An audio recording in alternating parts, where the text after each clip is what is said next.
What is the right age one should start their investing journey?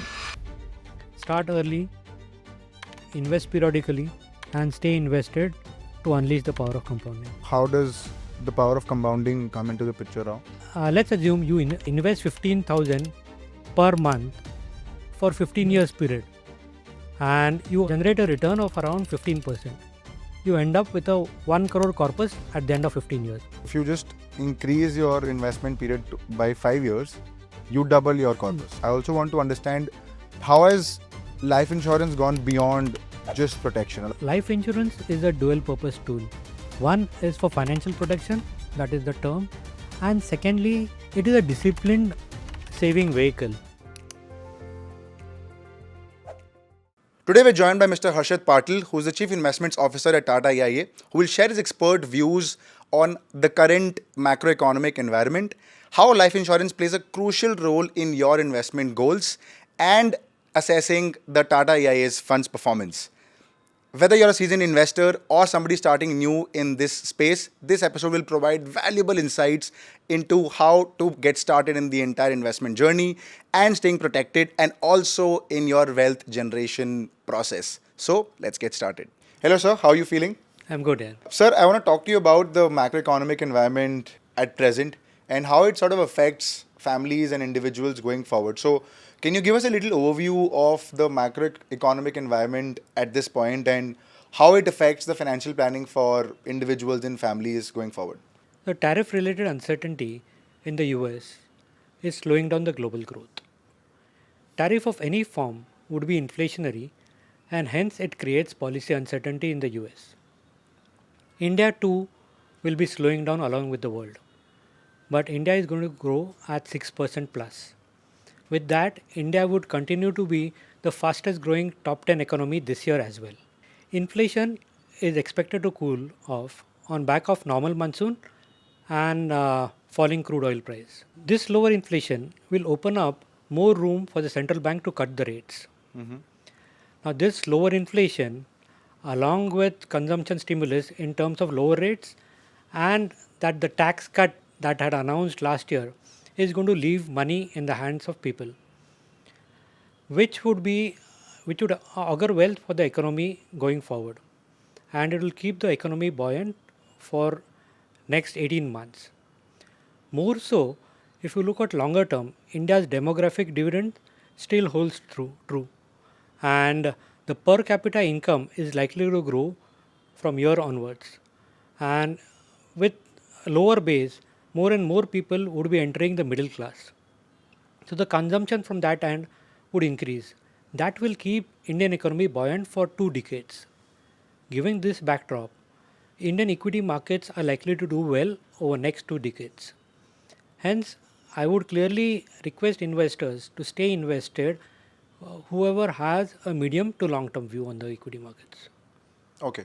Sir, you mentioned about tariff rates increasing. So is that the only reason that that sort of dictates the entire macroeconomic environment, or there are other factors as well? There are other factors as well, but US being the largest economy in the world, and it is the largest importer, any tariff there slows down the world, and hence the global all economies together slow down. So you mentioned about tariff rates and the entire macroeconomic environment and how it affects India as well. Sir, in terms of, you mentioned there are certain factors that will keep India buoyant for the next 2 decades. What financial prudence what is some of the financial prudence that people should deploy when it comes to individuals and families on a very personal level? What should they be doing? Most important thing is understand your risk profile and invest in assets which suits that risk profile, so that even with volatility you stay invested. So that is most critical in wealth creation journey. So that means you should be invested in line with your risk profile. So a lot of times we don't really understand, so a lot of individuals and a lot of families don't really know what their risk profile is or how to sort of mitigate the risk. Can you just tell us or tell our audience where most people are going wrong in this case? See, people want to target the highest, the asset that generates the highest return, but which may not be suitable for them. Like During the COVID, there was a huge drawdown in the market, and people who were overly invested in equity switched out of equity because they were uncomfortable and this was not their asset allocation. And they cashed out at the lowest point of the market. There were others who were not invested in equity to that extent. They took advantage of that opportunity and invested, topped up their equity investment, and they were the winners. So it is wherever you are uncomfortable, you should not be allocating that much to a volatile asset. So, which brings me to a probably a follow-up question is what should be some of the things or metrics that you should be looking at, or say individuals and family should be looking at when they're assessing their risk. अगर वो risk assess कर रहे हैं तो उन्हें क्या ऐसी दो तीन चीज़ें देखनी चाहिए, क्योंकि आपने कहा कि कोविड के टाइम वो इक्विटी इन्वेस्टमेंट्स में बहुत हाई कर रहे थे, वो हाई रिटर्न्स वाले एसेट क्लासेस में देख रहे थे.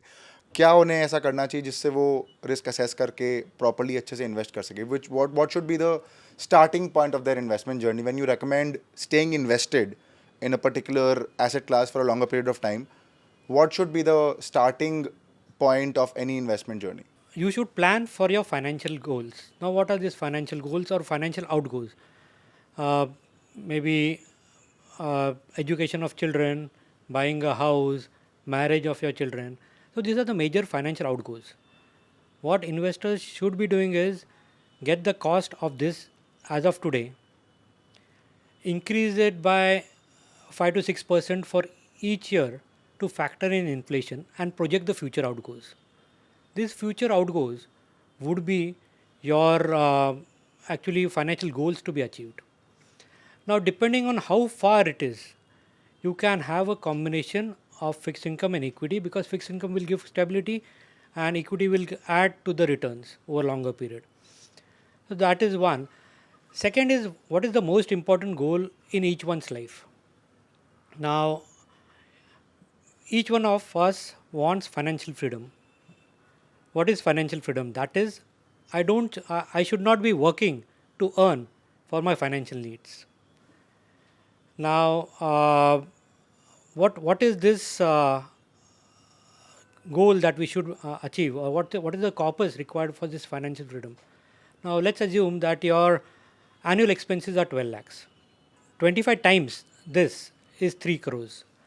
Now, if you invest this 3 crore corpus in assets according to your risk profile, which will generate between 8 to 12% return, you can each year consume around 4% of this corpus, and balance helps to grow the corpus and takes care of your future expenses, which also increase with inflation. At the end of your life, you have a large corpus which can be passed on to your loved ones as a legacy.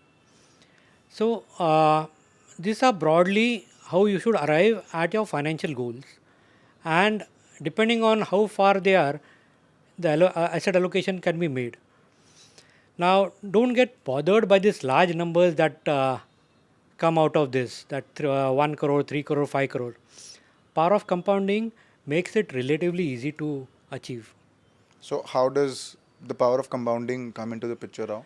Let's assume you invest 15,000 per month for 15 years period, and you generate a return of around 15%.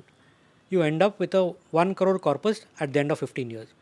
If you elongate it to 20 years, you end up with a 2 crore corpus. So that is the power of compounding. With discipline and patience, it allows you to reach your financial goals much easier than what is anticipated. So, if you just increase your investment period by 5 years, you double your corpus. Double your corpus. And that's the power of compounding. Yeah. So, do you think, sir, this financial knowledge or information, which is so easily available on the internet, but still people are not deploying this? Yeah, people don't have patience or discipline in investing. They are just looking at short-term horizon and investing wherever they are getting the maximum return. More wealth can be created with discipline and patience, and increasing the amount of investment each year. So that is the key to investing. Do you think they are being invested at a certain amount and they're not increasing the level of investments with the income that's increasing relatively per year, do you think they're not increasing the investment that as per their income, the ratio? So as your salary increases, so should be your savings per year. Is So there a percentage or a ratio that it should increase by? more so, you should invest 30 to 35% of your uh, income into savings. So as your income grows, so should your savings. Okay, okay. Sir, in this case, there we're talking about life insurance on the podcast. I also want to understand from you, how has the role of life insurance gone beyond just providing protection? How does it really create wealth in the long run? Does it really, is it really an investment metric that people should look at, or is it just life protection? Before that, I'll just add to few more points that whenever you embark on your wealth creation journey, it is important that you start early and stay the course. And in the journey to financial freedom, there could be emergencies which could disrupt your financial journey. So that's why you should plan with two emergency policies. One is the health policy, because hospitalization can actually disrupt your journey. And secondly is the term plan, because your financial goals are sacrosanct and are precious to your families. So in case of absence, they should not be compromising on their financial needs. Hence, you should be having a term policy equivalent to your financial goals. For my family, as I said, 3 crores is the goal for financial independence. The same is the goal for my family as well. And I should have a term cover of at least that amount to take care of my family's expenses in case of my absence. And is there anything else that people need to plan in case of emergencies like this? Because, like you mentioned, any particular incident or injury or accident happens and you could be gone tomorrow.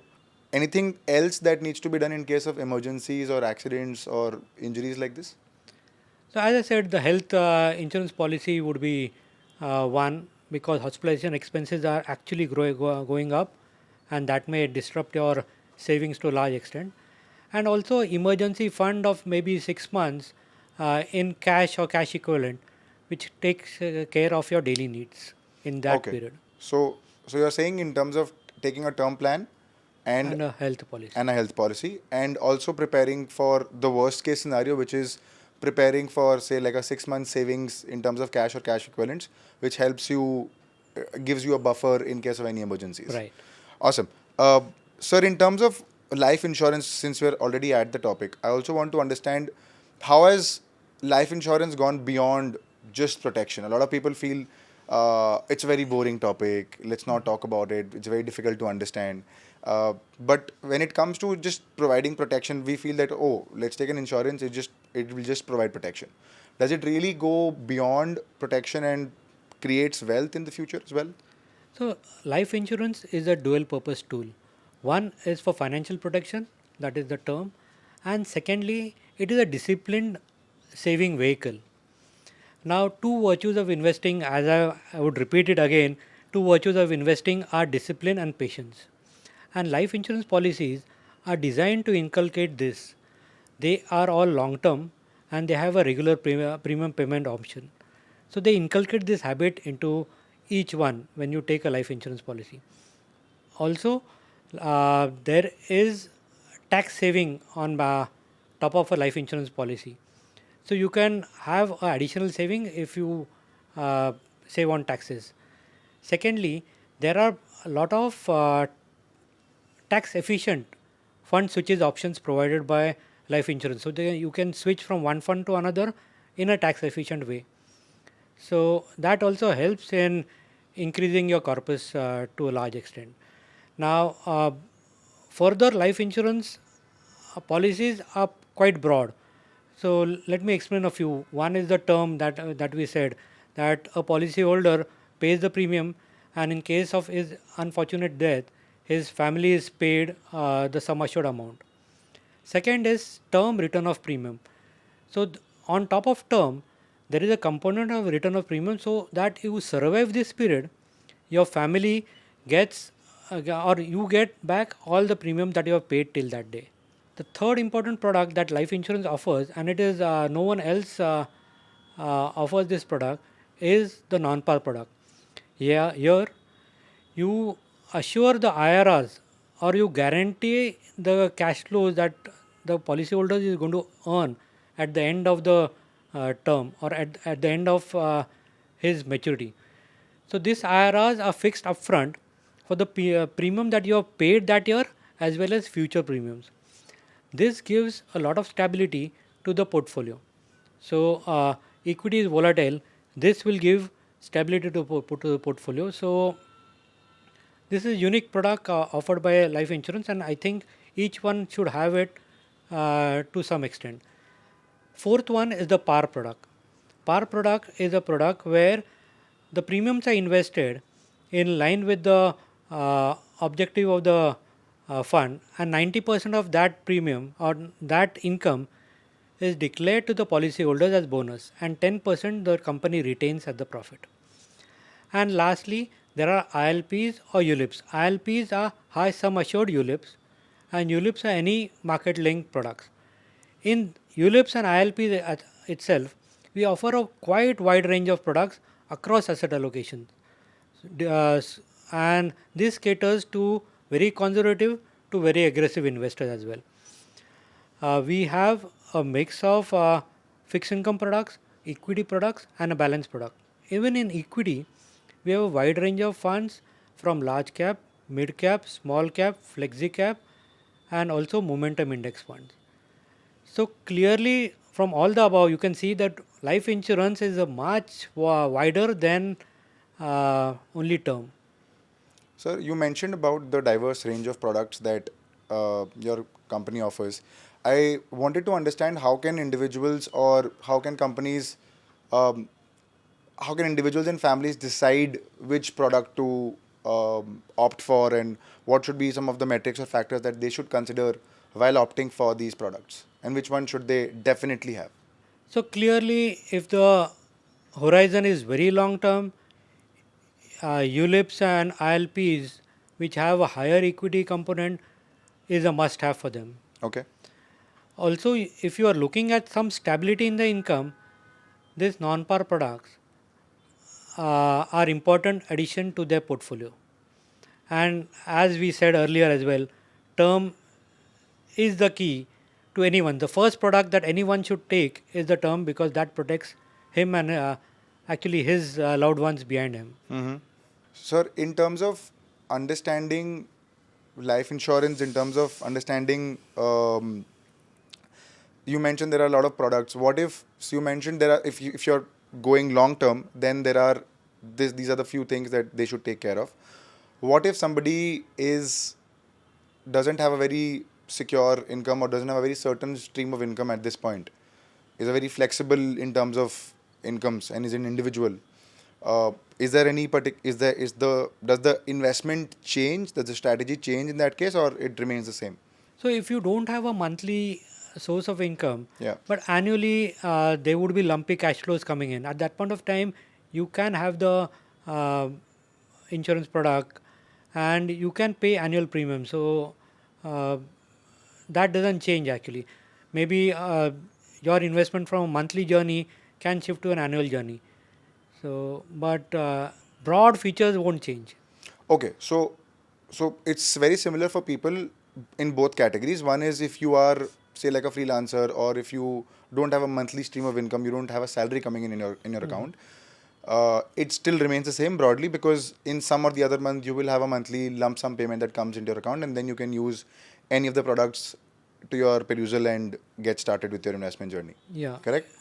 Only thing is, if for the same goals, that saving should be 12 times your monthly or little more than that, because earlier you start, the first month you start, that income has already earned some returns on that investment, and Correct. would become a larger portion. So uh, if you start at the end, at the beginning of the year, lesser investment has to be made. If you start at the end of the year, it would be a little larger. Sir, at what age should this investment begin? A lot of people, a lot of young people will also be watching this. Some people have mentioned that it's very important to start as early as possible. 28, 29, 30-year olds have also begun. investing as early as possible?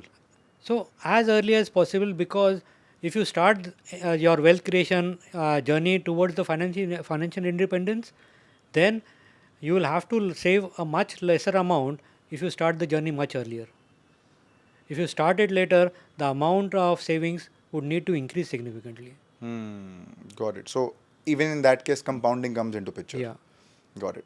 Sir, I also want to talk about the the Tata AIA's investment philosophy when it comes to managing funds linked to life insurance products. So, what is, if you can just share the investment philosophy that Tata AIA follows?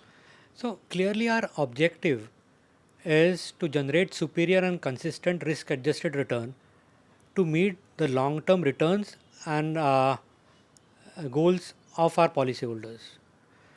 Now, we firmly believe that stock markets are not efficient at all points of time, and hence it gives an opportunity for active investors to outperform the market by selecting the right portfolio of stocks. For that, we have a bottom up stock picking approach.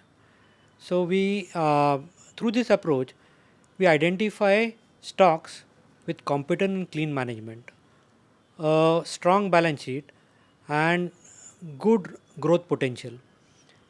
All this with a reasonable valuation. So, these are the stocks that we uh, identify and add to our portfolio.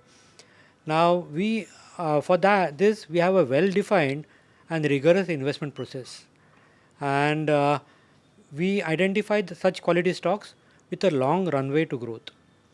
And this is clearly demonstrated. Our stock picking ability is clearly demonstrated through our excellent fund performance across time periods. Okay. So, how can individuals or policyholders in this case know that their funds are safe and it's being invested in the right areas? So each fund, uh, the offer document of the fund gives you the benchmark. Okay. They should be comparing the returns of the fund with the benchmark return, and on a long term basis, because short term, in a 1 or 1.5 years, there could be funds which would outperform, but over longer period of time they may underperform.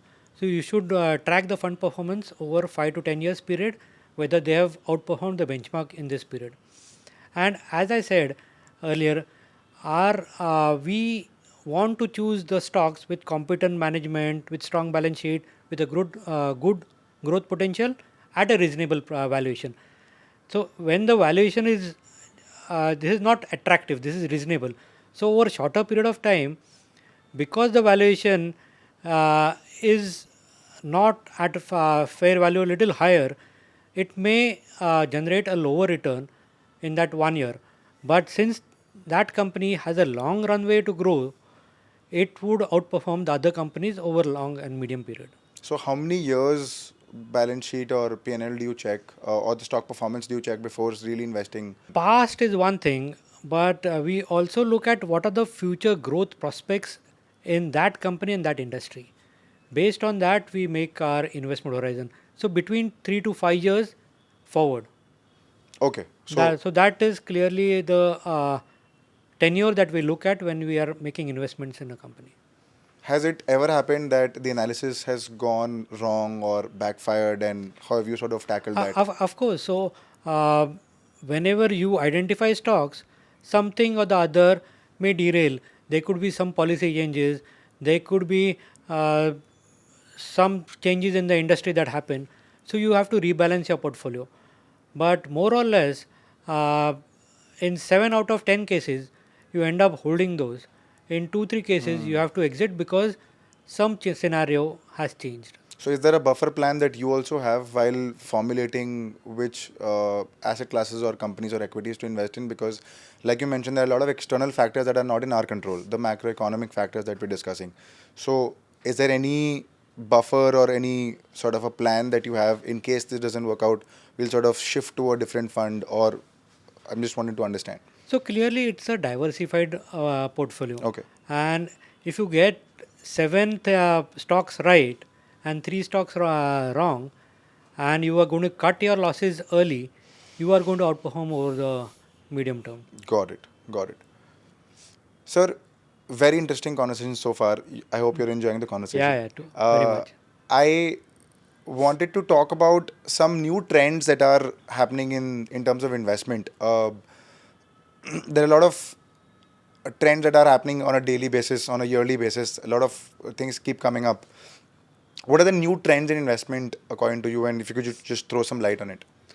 So clearly, I think because young investors are coming into the market, their risk profile or risk appetite is high, and they are demanding products like mid cap, small cap, flexi cap, and some of even high risk appetite investors are asking for momentum funds.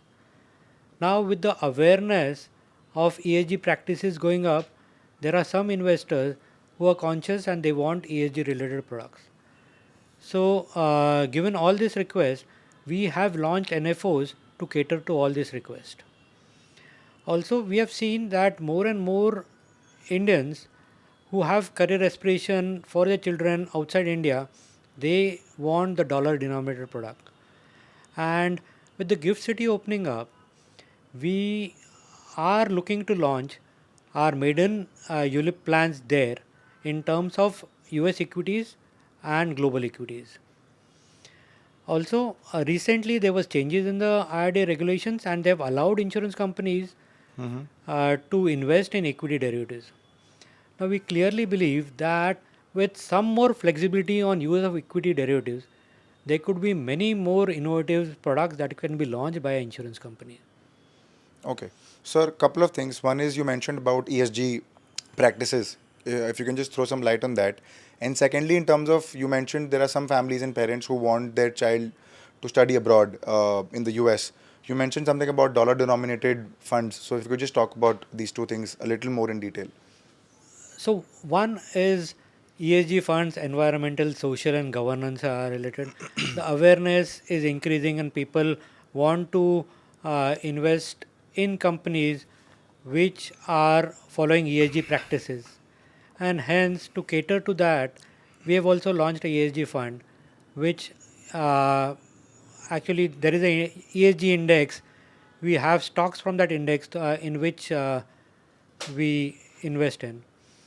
On your second question about dollar denominated funds, currently in the domestic setup, insurance companies are not allowed to invest outside India. So we are not in a position to offer dollar denominated products as of now. But with the Gift City opening up, we have set up a branch office there, and through that office, we can launch different dollar denominated products.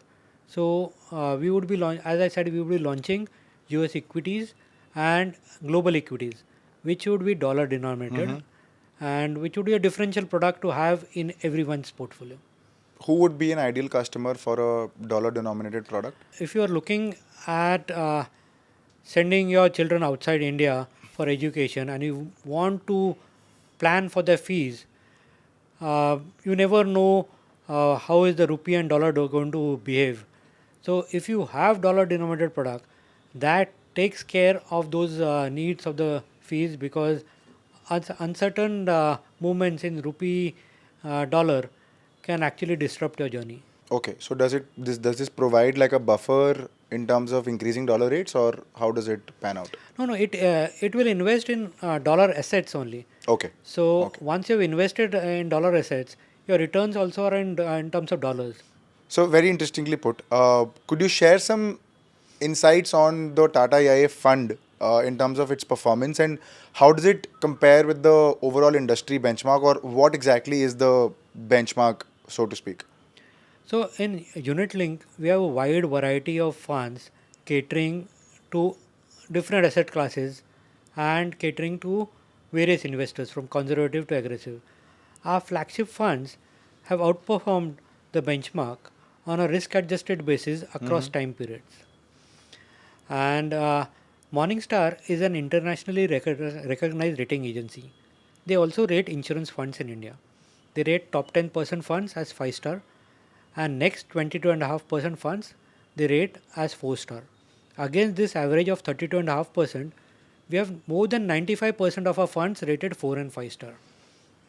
Okay. So, this is clearly outstanding.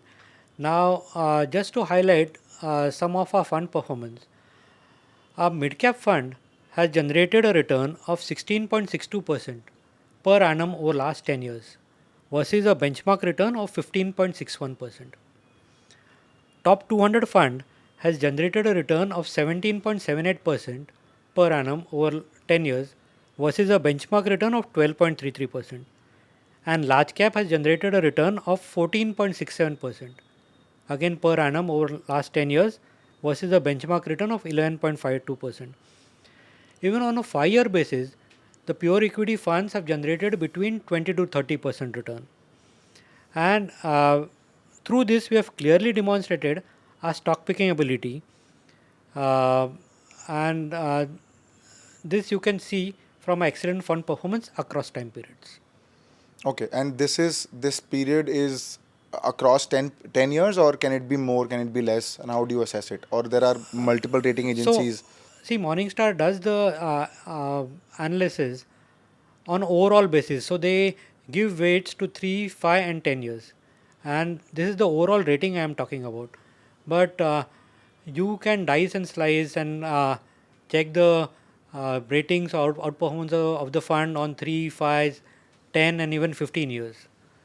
So Okay. there would be few funds which would be in existence for more than 15 years as well. Okay. As of now, do you look at investing in funds over a larger time period, say like a 10, 15, 20-year period, or do you look at it at a 5, 7-year period? So whenever we are evaluating stocks, we look at between 3 to 5 years period. Okay. And the fund can be longer, but the stocks can be churned. Or if your thesis still holds good and there is a long runway to grow beyond 5 years, we'll hold on to the companies. Okay. So it can be either 3 to 5 years in terms of stock Horizon, and horizon, but the fund essentially is a longer fund which Yeah. invests in 10, 15-year periods. Understood. Uh, Sir, for policyholders who are looking to invest through life insurance, what could be some of the things that they should note or they should keep in mind to maximize their benefits? Because, like I mentioned, it could be a very confusing topic for a lot of people. It could be boring, it could be confusing. They could just be looking at protection and not looking at investment and wealth creation. So, what could be some of the things that they should be taking care of when they're looking at maximizing their benefits apart from their other investments? So clearly, first thing they should do is understand the risk profile and invest in fund that aligns with their goal. Second is, at the time of investing, take advantage of the tax saving opportunity if applicable on the fund. Also, life insurance funds offer a lot of fund switching opportunities and in a tax efficient manner. So people should be using this opportunity to shift from equity to debt, or within equity from a mid, small, large cap fund wherever they think that it would outperform over the medium term. Also, we have a top up facility where, in case of market correction, policyholders can top up on the equity return to opportunistically increase the equity allocation to increase the long term returns from the market. Once your asset allocation is done in line with the risk profile, it is important to sit on this for long and don't disrupt your wealth creation journey. So, if you could just explain what is long for people who are listening to this. At the time of goal setting itself, you have set this for maybe 5 years, 10 years, 15 years, 20 years down the line. There's no point in disturbing this asset allocation unless I'll explain on what counts. Okay, got it. Once you have done this as asset allocation, if there is a big drawdown in the market, what will happen is your allocation in terms of equity and debt will tilt towards debt because equity has drawn down. And this is the right time to top up on your equity or switch from debt to equity so that your asset allocation goes back to your previously planned asset allocation. Secondly, if there is a large rally in equity, the asset allocation will get tilted towards equity. So this is the right time to rebalance from equity to debt to the earlier planned asset allocation. Also, as you move towards the event for which you had planned this financial goal, it is better to switch some part of the equity into debt so that it gives stability to your portfolio. Once you have followed these simple steps, you will come to know at the end of the journey that you have achieved your financial goal much before the time, or the corpus that you have achieved is much larger than what you had earlier planned. So you mentioned about if you are getting closer to your financial goal, then you should be switching from equity to debt. Why is that? You mentioned about stability. How Yeah. does that ensure stability? See, equity is volatile. Fixed income is not that volatile. It will give you constant coupons each year. Hmm. So once you move towards your goal, you don't know about equity market. There could be some uncertainty, some COVID-like thing or some war-like thing coming up, which will lead to market correction. And once there is a market correction, you have very little time left to recoup that loss in that short period. So hence, when you move towards your horizon or towards that event where you had planned that financial goal for, it is better to move towards debt which is lesser volatile and which will give stability to your overall corpus. Sir, do you think there is less awareness in terms of investing in debt over equity? Because a lot of people feel that investing in equity is the safest or the easiest manner to invest their money in. Yeah, there is lesser awareness because it is less glamorous. You don't get 15-20% return on debt funds. Uh, but these are not funds to generate return. It is more to do with stability, to give stability to your portfolio while giving you uh, inflation beating return. So you're saying switching from equity to debt and debt to equity whenever there is a need. Sir, is there a particular ratio, a debt equity ratio that people need to follow here, or it could be 1:1 as well? So earlier you start at a young age, it can be 100% equity, but as you grow old, it should move towards debt uh, to give stability. Okay, okay, got it. Sir, what would be your, say, like a last message to share with our listeners to stay invested and protected in today's ever changing climate? So as I said, each one's greatest fear in life is what will happen to my loved ones in my absence, more so financially. So for that, you should have a term policy in place to take care of the financial needs of your family in case of your absence. Also, markets are volatile. So, by the nature, they are volatile and they will stay volatile, and that actually is a good opportunity for the investor to make that extra return by buying and selling at the right time. So, also Indian markets is quite large, broad and diverse. And even in bear markets, there are sectors and companies that will do well. So, if you look at a period between 1994 to 2002, when markets did not do well, there were many multi-baggers in the stock even in that point of time. So, it is essential to be invested in actively managed companies. So, because index may not generate return in some periods of time, but there would be some sectors and stocks which will do well. So, active managed funds are good because through the fund management, the fund managers can help you outperform the broad benchmarks. We have time and again shown that even in this challenging time, we have outperformed the benchmark across our funds. And hence, I would request uh, people to invest in a fund and secondly, stay invested to enjoy this outperformance over a long period of time. How can they feel more protected in today's ever changing environment? Because, like you mentioned, a COVID like scenario or a war like scenario could emerge anytime and with no control or little control uh, of our own selves. So, how can they feel more protected in this uh, hostile environment? You have a long runway for your wealth creation, right? So it's not as of today that you were planning for those financial goals. So just hold on through it, because all this volatility would be temporary. You look through it, and because I would say that, see, India's demographic dividends is still true. We have a very young population.